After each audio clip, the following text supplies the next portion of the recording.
I'm the biggest hypocrite in 2015. Rectification. Biggest hypocrite of 2025. Comme tu le disais bien, chaque individu a ses contradictions et vous savez, pour ceux qui suivaient cette page-là, et les multiples sujets que j'ai fait sur l'individu qui apparaît sur votre écran qui n'est plus à présenter, qu'on peut considérer maintenant comme l'un des plus grands de l'histoire de cette musique. Certains même disent que peut-être c'est le plus grand de cette musique, ça me dérangerait pas. J'estime conviction que c'est l'un des plus grands artistes de l'histoire de cette musique qui a redéfini un peu cette musique qu'est le hip-hop dans les années 2010. Et quelqu'un qui, pendant très longtemps, n'avait pas l'impact qu'il méritait et a enfin l'impact qu'il méritait. Il avait le succès critique, il avait le succès populaire, mais il n'avait pas encore l'impact qu'il devait avoir. Donc là, c'est très intéressant un peu de voir ça. J'apprécie tout. Vous avez vu mes multiples sujets sur l'individu, mes multiples trucs que j'ai fait sur l'individu. Je ne compte même pas le nombre de sujets que j'ai fait sur lui. Trucs décortiqués, ma série sur sa discographie, ma revue sur TNX, ma revue sur truc. Vous savez ce que je pense de lui. Mais moi, je fais partie de ce genre d'individu. C'est pas parce que tu apprécies quelqu'un, c'est pas parce que tu es admiratif de quelqu'un que tu ne vas pas montrer non seulement ses failles, mais aussi dénoncer ses contradictions. Surtout quand ces contradictions sont grosses comme une maison et que aussi ça fait un peu bref, des choses que on ne doit pas forcément accepter. Moi, je ne fais pas partie de ce que j'appelle des fanatiques. À la fin de la journée, ce sont des êtres humains comme nous tous. Et moi, je n'ai pas peur de dénoncer les choses que je vois. Même si c'est quelqu'un que j'apprécie, même si c'est quelqu'un que ce truc, c'est l'honnêteté intellectuelle. C'est ça qui fait la différence un peu à les gars qui sont fans de Jimmy ou fans de je ne sais qui, et tout, qui ne questionnent jamais ce qu'il fait et qui apprécie toutes les choses qu'il fait ailleurs, que les dieux, qu'il les trucs et tout. Non, moi, je suis pas comme ça. Je vois un truc. Tu faut savoir questionner les personnes qu'on admire. Et Kendrick Lamar est questionnable, surtout ces dernières semaines ont été très questionnables, surtout par rapport un peu au featuring qu'il a fait avec Playboi Carti. Il a paru de featuring de Playboi Carti par 3 fois. Et cet album avec Playboi Carti d'une extrême qualité.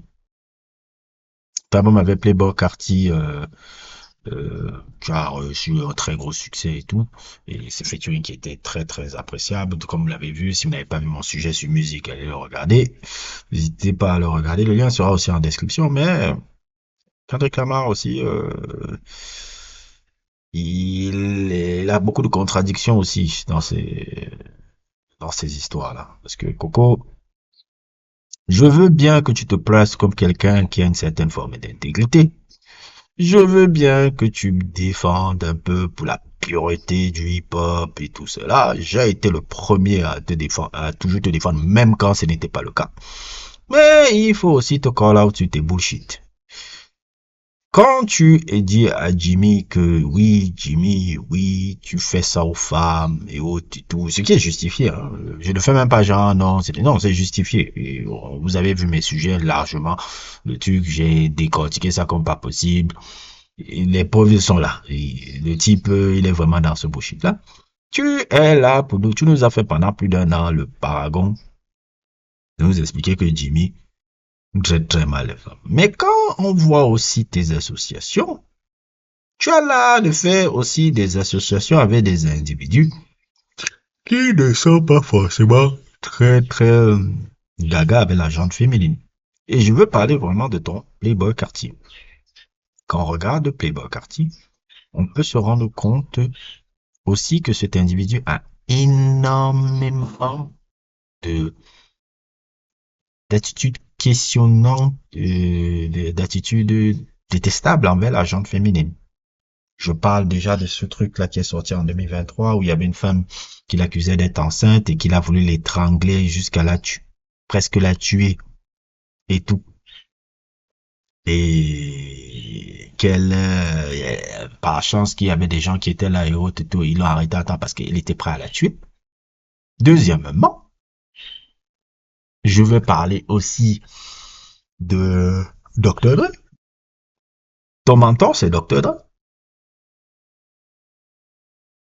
Un de tes mentors, j'ai envie de dire, puisque tu en as eu plein.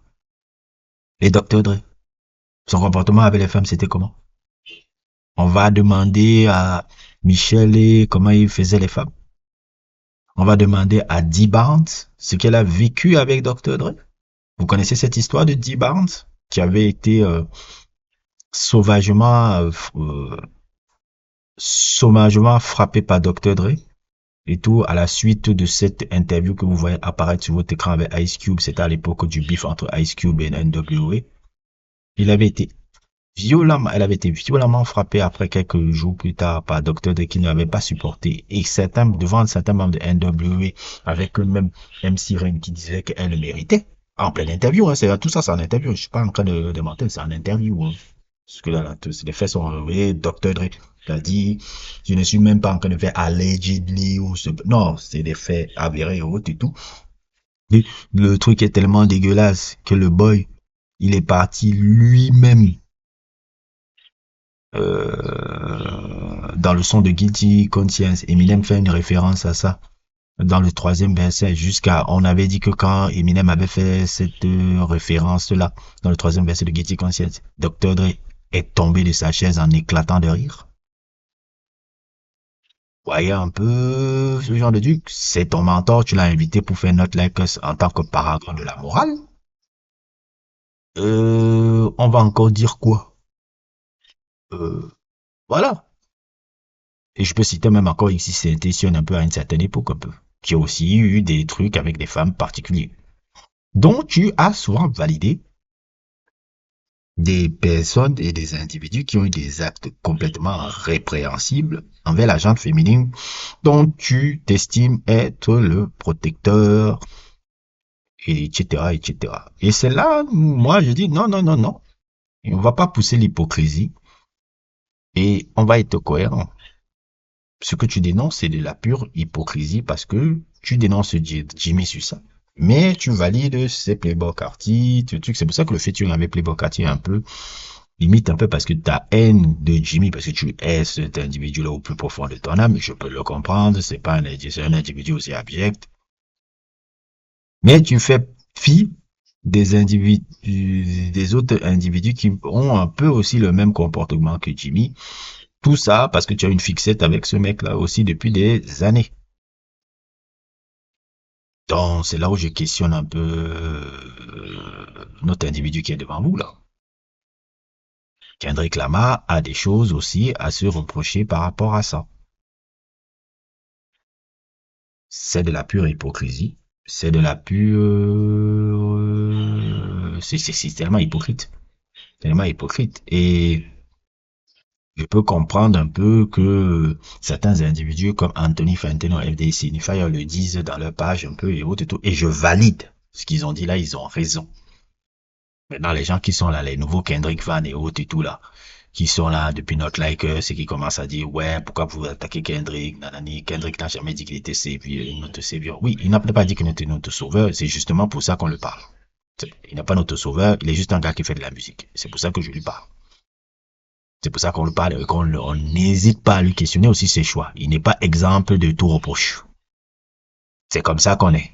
C'est comme ça qu'il faut faire. Quand vous avez quelqu'un qui vous admire, si vous l'admirez vraiment, critiquez-le et analysez-le jusqu'au bout. Je n'hésite jamais à questionner même les artistes que j'ai aimés ou les personnages que j'ai aimés. Je n'ai pas hésité, par exemple, Mohamed Ali. J'ai jamais fait de sujet encore sur Mohamed Ali. C'est un individu hors du commun.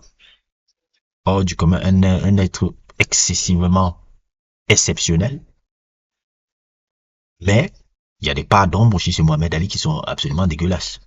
Le truc sur Malcolm X, c'était dégueulasse. Certains rapports avec les femmes, C'était dégueulasse aussi.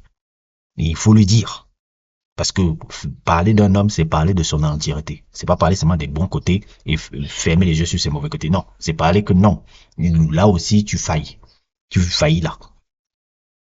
Faillis là. Et nous sommes là pour te dire ça. Et c'est comme ça qu'on te traite entre vrais fans. Un soi-disant fan ou un vrai gars qui admire. Un vrai gars admire, n'hésite pas. C'est comme un vrai ami. Un vrai ami, c'est pas quelqu'un qui te dit tout le temps, pas que je dis que je suis l'ami de Kendrick Lamar, mais ce que je veux dire, je suis un admirateur qui a du bon sens. Avant d'être un admirateur qui a du bon sens, c'est toujours essayer de faire, d'être le plus objectif possible et de pas être biaisé. Les DJ académiques et autres, tous ont éduqué à une vie là où on est derrière quelqu'un, on ferme les yeux sur ses conneries. Non. On va remettre la maison au centre du village, on questionne même le truc. Et je suis bien content que des gars de Rap Laté, des gars de FD Signifier et les gars de Anthony Fantino ont